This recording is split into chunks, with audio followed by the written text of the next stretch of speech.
ready? You ready? Ready?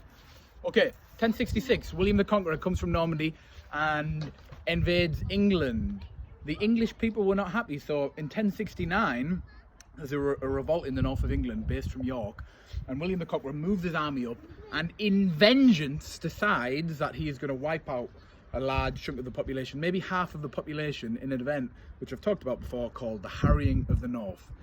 Ethnic cleansing, genocide. In doing so, people who used to be the landowners under an old feudal system where a lord owns the land and then gives it out to the peasants to work on his behalf, William the Conqueror gives this land to different people who are loyal to him out of Normandy, all across Richmond. He gives the land to a guy called Alan Rufus. Rufus, by the way, a surname meaning you had red hair. He was a ginger. Alan Rufus takes over all of this land. He's one of the king's closest right-hand men. And in order to stamp royal authority on the north of England after the Harrying of the North, even though the people have been beaten down, he builds Richmond Castle, which begins, I think, in 1071. So it's only 5 years after the invasion of England by William the Conqueror, and only 2 years after the Harrying of the North.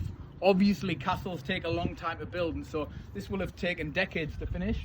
And then over the years, it's been added to with the walls around us, and it's become the seat of power for royal Norman authority, and gradually falls into misuse. And so by the time we get to the 14th century, really it's not used anymore. But the good thing about this castle is to consider the fact that the walls are about 3 meters thick.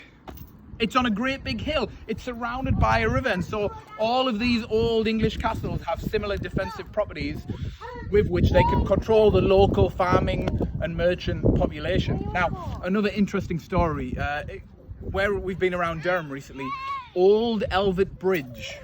I've talked about this story before as well. It links to Darlington. Built by the Bishop of Durham, Hugh de Puiset. Hugh de Puiset had taken the ransom money for Richard I, who was captured during the Third Crusade, on his way back, captured in the Holy Roman Empire.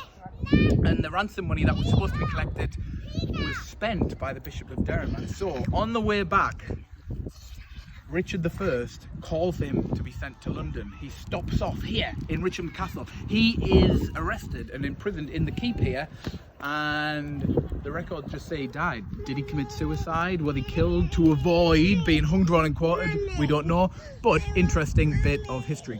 This is Richmond Castle. Check it out.